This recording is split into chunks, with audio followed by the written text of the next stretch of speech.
Trump తనకు తెలియకుండానే India China మధ్య సంబంధాలను భారీగా మెరుగుపరిచినాడు. 25th SCO శిఖరాగ్ర సమావేశం టాంజాన్ చైనాలో జరుగుతోంది.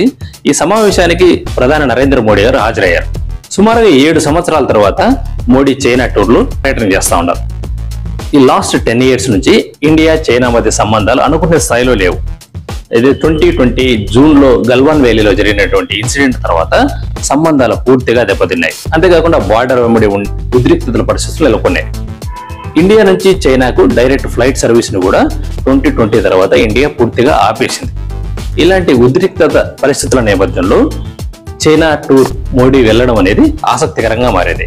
ఈ టూర్ ప్రధాన ఉద్దేశం ఏంటంటే లాస్ట్ 10 years నుంచి పెండింగ్ లో ఉన్నటువంటి ద్వైపాక్షిక సంబంధాలను మెరుగుపరుచుకోవడం, అయితే ట్రంప్ టారిఫ్ల పాలసీ నుంచి వస్తున్నటువంటి ఎఫెక్ట్ ఎలా తట్టుకుని పోరాడాలి. మూడవ అంశం ఈ రెండు దేశాల మధ్య ఎకనామికల్ గా పొలిటికల్ గా ఉన్న సంబంధాలు బలపరుచుకోవడం. ఈ అన్ని అంశాలను దృష్టిలో ఉంచుకొని ఈ సమావేశం సక్సెస్ఫుల్ గా సాగినట్లుగా సమావేశం తర్వాత ఇండియన్ విదేశీ కార్యదర్శి అయినటువంటి విక్రమ్ మిశ్రీ గారు తెలియజేశారు. ఈ రెండు దేశాల మధ్య భారీగా ట్రేడ్ డెఫిసిట్ ఉండదు. అంటే ఇప్పుడు మనం చైనా నుంచి 140 billions ఆఫ్ విలువైనటువంటి వస్తువులను ఇంపోర్ట్ చేసుకుంటే మన దేశం నుంచి చైనా జస్ట్ $14 billion విలువైనటువంటి వస్తువులు మాత్రమే కొనుగోలు చేస్తా ఉంది. ఈ రెండింటి మధ్య ఉన్న గ్యాప్ నే మనం ట్రేడ్ డెఫిసిట్ అంటాం అనమాట. ఇండియా చైనా మధ్య సుమారుగా 90% ట్రేడ్ డెఫిసిట్ ఉండదు. అంతేకాకుండా ప్రపంచవ్యాప్తంగా ట్రంప్ తీసుకున్నటువంటి టారిఫ్ల ఎఫెక్ట్ కారణంగానే ఇండియా చైనా మధ్య సంబంధాలు భారీగా బలపడ్డాయని, ట్రంప్ తీసుకున్నటువంటి ఈ పిచ్చి చర్య వల్ల రానున్న రోజుల్లో ప్రపంచవ్యాప్తంగా అమెరికా పెత్తనానికి చెక్ పెట్టే అవకాశం ఉన్నట్లుగా కూడా ఇంటర్నేషనల్ పొలిటికల్ అనలిస్ట్ అయినటువంటి టాంజాన్ గారు అభిప్రాయపడ్డారు.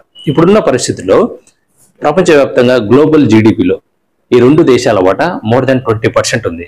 అంటే 2030 నాటికి ఇది 30% చేరుకునే అవకాశం ఉంది. అదేవిధంగా పాపులేషన్ పరంగా ఈ రెండు దేశాల వాటా గ్లోబల్ పాపులేషన్ లో సుమారుగా 40% దగ్గరగా ఉంది. ఇలాంటి పెద్ద కంట్రీస్ కలిసి ఎకనామికల్ గా ముందుకెళ్లడం అనేది గ్లోబల్ జీడిపి కాకుండా ఈ రెండు దేశాల ఎకానమికల్ కూడా ఇది చాలా పాజిటివ్ గా పనిచేసే అంశం. Please like and subscribe my channel. Thank you for watching.